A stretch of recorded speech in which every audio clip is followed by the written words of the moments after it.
আমরা এখন যে অ্যাসেট ফাইলগুলো আছে মানে লিঙ্ক আছে সেগুলোকে আরো অর্গানাইজ করব। সেগুলোকে আমরা আমাদের functions.php তে নিয়ে যাব।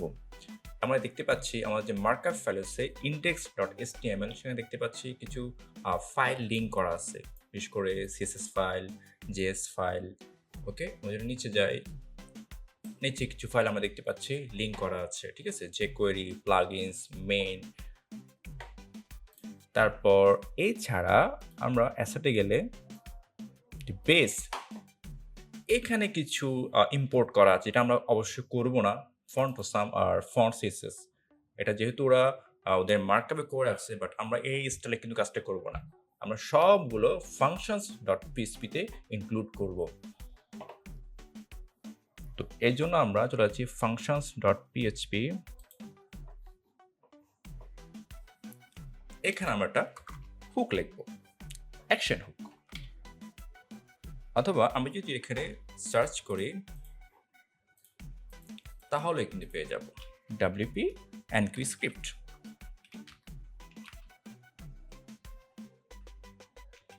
স্ক্রিপ্ট হুক তার ডেভেলপার যে ওয়ার্ডপ্রেস অর্গ আছে সেখানে সুন্দরভাবে গুছিয়ে ডকুমেন্টেশন দেওয়া আছে।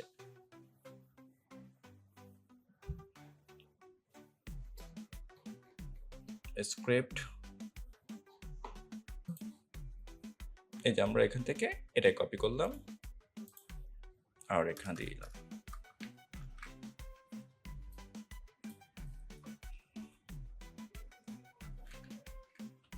একটা কমেন্ট রাখতে পারি, ওকে ফাইন। আমরা এখানে আমাদের থিমের নামটা দিয়ে দিব, অথবা ফিলোসফি অ্যাসেট। এটাকে অবশ্যই এখানে ফাংশন নেম দিয়ে দিবে এখানে, ওকে ফাইন, চলে আসলো। আমরা এবার আমাদের যে সিএসএস যেগুলো ছিল সেগুলো আমরা এখানে ইনক্লুড করব। এই যেগুলো আমরা চলে যাচ্ছি যেমন আমাদের বেজ, ব্যান্ডর, মেইন, ঠিক আছে। আর বেজে আছে ফন্টোসাম, ফন্টস, এগুলো আমরা ইম্পোর্ট করব। তো আমরা চলে যাচ্ছি স্টাইলে, কন্ট্রোল ডি দিয়ে প্রেস করলাম। আমরা দেখতে পাই ফন্টোসাম, ফার্স্টে করি ফন্ট অসাম। আমরা এখানে কেটে গেট থিম ফাইল ইউআরআই এই ফাংশন ব্যবহার করতে পারি।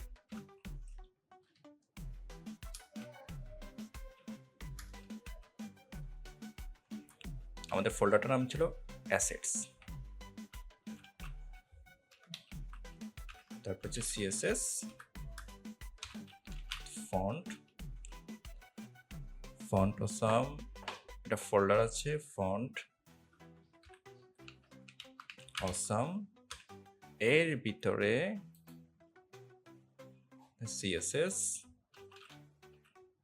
দেন এর ভিতরে আমরা দেখতে পাচ্ছি ফন্ট অসাম, এটা মিনস ফন্ট অসাম মিন ডট সিএসএস।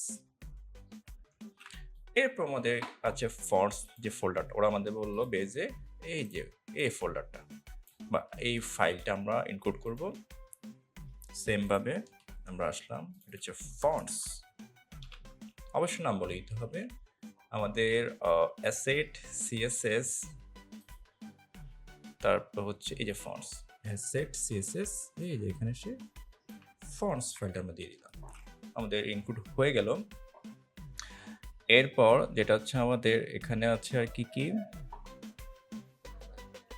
আমাদের বেজ, তারপর মেইন, ভ্যান্ডর, এগুলো আমরা ইনক্লুড করব। আমরা এখানে গেলাম, এরপর আমরা বেসকে করে ফেলি বেস ডট সিএসএস, তারপর হচ্ছে ভ্যান্ডর অবশ্যই নাম বলে দিব বেস ভ্যান্ডর, কন্ট্রোল ডি। এরপর আমাদের আছে মেইন সিএসএস,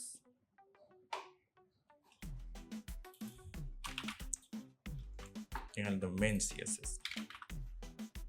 আর এটা হচ্ছে আমাদের ফিলোসফি যে সিএসএসটা, যে আমরা এটা ক্রিয়েট করলাম এখন এই মুহূর্তে, এই যে philosophy.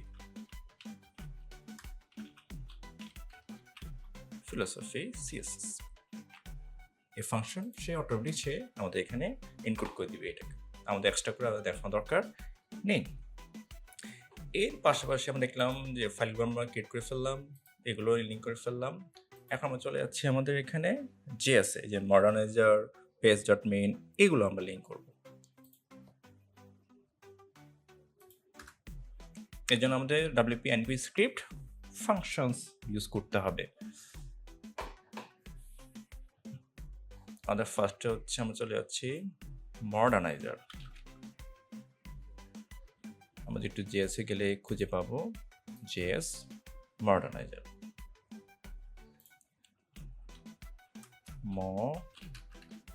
modern-nizer।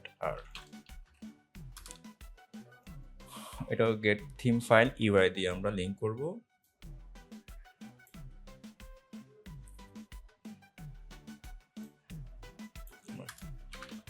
Gate theme file URI, ফাইলটার লোকেশন বলে দিব, পাথ বলে দিব অ্যাসেট, তারপর জেএস, তারপর হচ্ছে মডার্ন, অথবা আমরা নামটা এখান থেকে কপি নিয়ে আসতে পারি।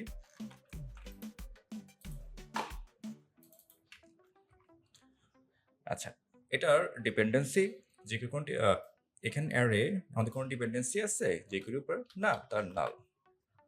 আর এটা একটা ভার্সন আমরা 1.0 রাখলাম, ট্রু ডিপেন্ডেন্সি নেই।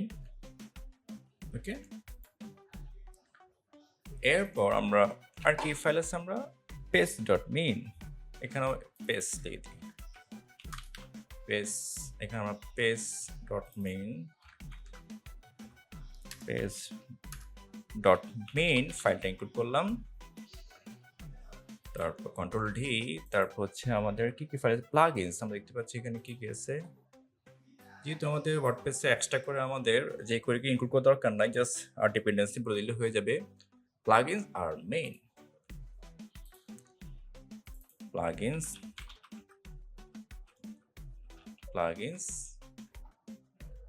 নাম হবে। এটা অবশ্যই ডিপেন্ডেন্সি আছে আমাদের, তাই অ্যারে দিয়ে বলে দিতে হবে, এটা নাল না, অ্যারে বলে দিতে হবে এটা যে কেউ ডিপেন্ডেন্সি আছে। এবং শেষে ট্রু করে দিতে হবে, ট্রু।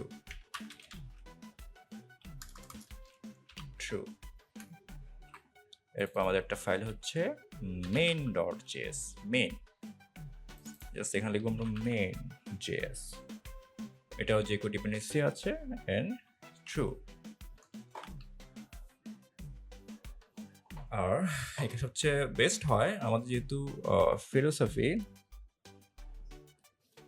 যে মেইন, এখানে আমরা একটা কাজ করি, আমরা এই সবগুলোর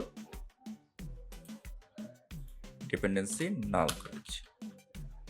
এবার একটা ভার্সন বলে দিই, ফার্স্ট ভার্সন,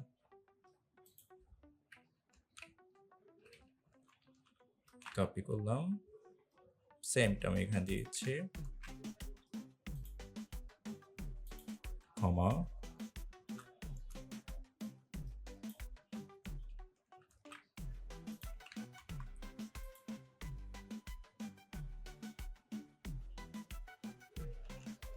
কমা এন্ড